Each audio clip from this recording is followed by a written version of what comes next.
Agora eu quero que você venha com a gente aqui, #Mesa Redonda, e conte como é que está sendo para você, que estava acostumado a ver futebol, nesse momento de pandemia, que nós vamos debater isso aqui. Então manda pra gente, #Mesa Redonda.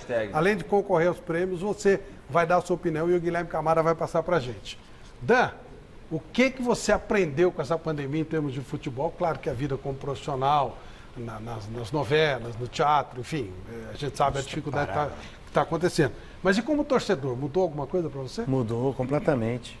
Mudou completamente. Eu acho o começo foi mais difícil. Eu acho que o primeiro jogo que eu vi já na época da pandemia foi um jogo do Campeonato Alemão. Acho que foi o primeiro que Foi quando voltou, foi o primeiro a voltar. Eu tinha a impressão de estar vendo um treino. Eu fiquei constrangido de ver o jogo assim. Depois você vai acostumando. A gente adora futebol e tal. Depois também veio a história da Champions, o recomeço do Brasileirão e tal. Mas me constrange ainda um pouco quando eu paro para pensar. E eu acho que o jogo é diferente.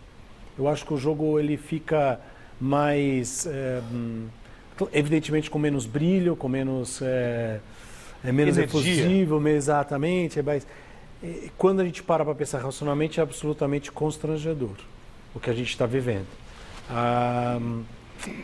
Acho que a pressão, a gente estava falando isso também aqui, a pressão para VAR, as pessoas, essas coisas, elas ficam ainda mais evidentes agora. Mais evidentes? Eu acho que sim, porque eu acho que o jogador, o juiz só ouve o jogador, né? Cara, eu adoro futebol, estou feliz de ver futebol, mas para mim tudo bem se não tivesse voltado. Eu entenderia e talvez achasse certo. Você pessoalmente, quando você está fazendo alguma coisa diferente do que você fazia? No futebol, não? Cara, aqui hoje é a primeira vez que eu saio de casa para ir em qualquer programa de entrevistas e fui chamado já. Eu tenho ficado recluso, na mesma cidade até lá em Biúna. Eu tenho essa possibilidade, meus filhos estão estudando pela internet, então eu tenho essa facilidade. E estou tomando todas as precauções. Eu não acho que é uma ilusão o vírus, não acho que é uma mentira, não acho que ela acabou. Estou tomando todas as precauções e aguardando ansiosamente para que venha a vacina e eu possa, por exemplo, te encontrar aqui no corredor e te dar um abraço em vez de a gente dar um soquinho. Então tudo mudou. Eu criei medos, que podem ter o nome, o eufemismo de precaução, né? Mas eu criei medos e precauções absolutamente necessárias nesse momento que eu não queria ter.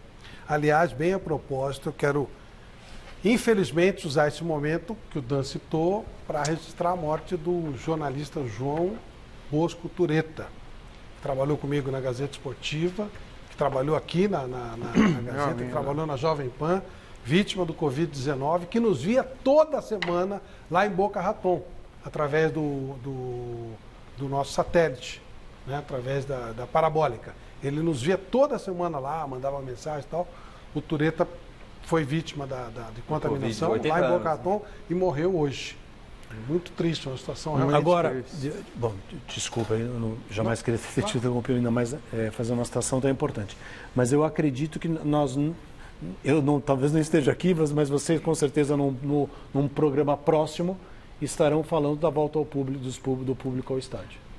Eu acho que tem alguns times, tem times em especial brigando por isso, brigando para que o público volte, porque tem uma questão financeira a ser contabilizada, enfim, as coisas precisam girar. Mas antes da vacina, você acha? Eu acho que sim. Mas se você Eu acho que haverá uma pressão para que o público volte e vão ceder e o público voltará. E corrobora com essa pressão o fato de você observar, amanhã é 7 de setembro. Vê a praia. Exato. Amanhã é 7 de setembro. As pessoas estão na praia, sem máscara, amontoadas umas nas outras, como se a pandemia já tivesse acabado, tivesse passado. Não acreditam. Até que aconteça, o cara não acredita. Então, aí se você vê os negócios cheios de pessoas, supermercados, tudo até aí é essencial. Mas, sei lá, pet shop, você pega um monte de lugares que estão cheios, hoje, as praias estão cheias. O cara perguntou, mas por que eu não posso ter, então, público no estádio de futebol, mantendo o distanciamento, sei lá, de uma pessoa a cada 10 cadeiras e tudo mais? Você acha que se sair um gol, os caras não vão se abraçar? Aquilo que o Dan falou. Os jogadores, pelo protocolo, não podem se abraçar. Mas o cara se abraça. O que mudou na tua vida, Calil, como profissional? Olha, Flávio, na verdade, assim, onde eu trabalho na Rádio Transamérica, lá a gente houve uma separação, né? As pessoas de mais de 60 anos estão em casa até hoje, como aqui, né? O Helena, o Chico, estão em casa, não estão trabalhando de casa.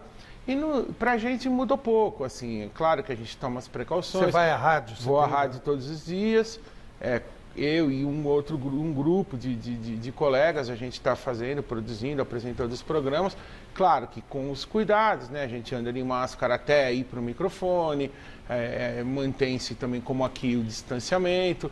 Então, é como o Dan falou, nós temos medo, eu acho que medo é uma palavra que a gente não pode fugir dela nesse momento, né? Porque todos estamos arriscados, todos estamos correndo riscos no dia a dia, quando você, como o Celso falou, você vai ao mercado, você vai à igreja, para quem tem essa crença, as igrejas agora estão voltando, você vai às praças. Escolas estão para voltar? Exatamente. Vai voltar outubro, agora, né? a resposta, Flávio, eu discordo só um pouco no seguinte sentido, das pessoas que assim, pregaram muito a não volta do futebol. Eu fui a favor da volta aos treinamentos, eu acho até que demorou muito para os jogadores voltarem aos treinos. Por quê? Porque nos clubes existe uma estrutura muito grande.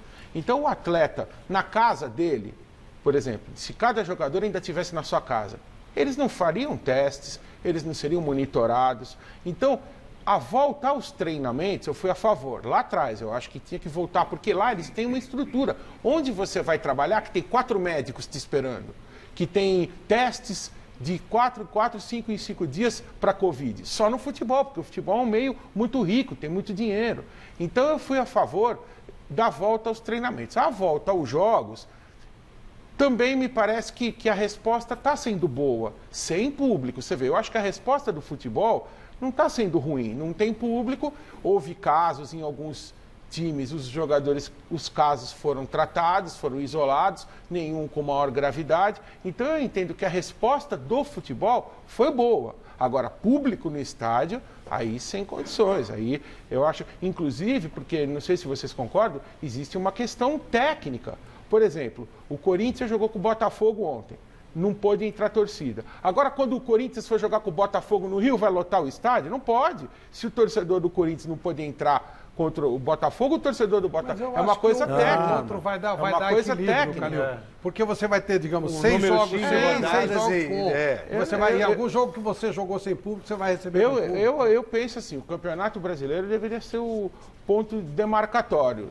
Até o fim do Campeonato Brasileiro, mesmo com vacina ou sem vacina, por um cuidado com a saúde das pessoas e também por esse lado, eu sou o torcedor no estádio, eu sou totalmente contra. Mas me parece reversível.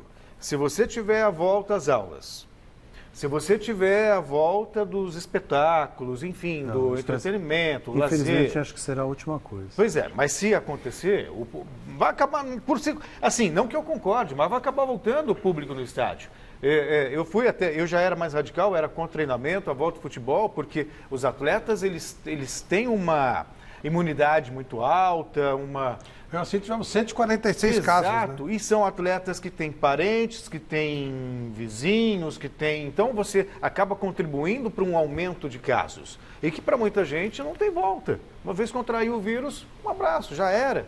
Quer Agora, dizer... você me perguntou, desculpa. Não, claro. Você me perguntou, eu acho que eu não respondi. Na minha vida particular, quer dizer, eu saí da minha cidade, o espetáculo de teatro que eu ia fazer naturalmente não vou mais, não tenho nenhuma expectativa, infelizmente, de voltar aos palcos. Junto comigo os atores que trabalham, os técnicos, tem um monte de gente que está em situação muito complicada, que dependia do trabalho com o público. Isso vai para teatro e para diversas outras atividades. Estão sendo feitas várias coisas para ajudar essas pessoas, mas nem tudo é suficiente. E sou contratado da Rede Globo para fazer uma novela. Sou um ator contratado da Rede Globo, iria fazer uma novela e todas as gravações foram canceladas, adiadas até... E você só recebe se fizer. Isso. Não, eu sou um ator contratado, né? Então eu recebo todo mês, mas eu só recebo o salário, vamos dizer assim, total nesse momento da gravação. Perfeito. Guilherme, e o nosso público? Olha, eu vou dizer uma coisa pra vocês. Vamos passar. Algumas vezes eu sou fã mais dos bonecos. Do quê? Não, depois nós vamos... Dos bonecos no campo. Os bonecos eu acho que às vezes eles merecem... Bom, depois nós vamos mostrar algumas coisas para vocês. Vocês vão entender o que eu quero dizer. Mas só uma coisa, para não perder de vista essa questão das consequências da pandemia no futebol, os árbitros estão tendo vida mais tranquila. Muito mais. Quem era árbitro caseiro, por exemplo, né? Porque marcava alguma coisa e de repente ouvia a pressão da torcida, vai sair de pressão Camburão, mais, aquela. né? Agora já não tem mais isso. Eu não tenho esses dados, esses números, mas eu li outro dia que os times, os mandantes, por exemplo, não são tão beneficiados Diminuiu o número de vitórias. hoje Diminuiu.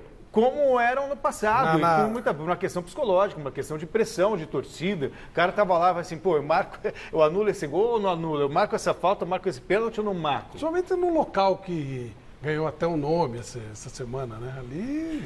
Ah, você tá de brincadeira. Não tô Você não, ia anular cara. aquele gol do Jô? Eu acho que não. Por isso que eu tô falando. Não, tem alguma coisa. Tem lá também, tá certo. Guilherme,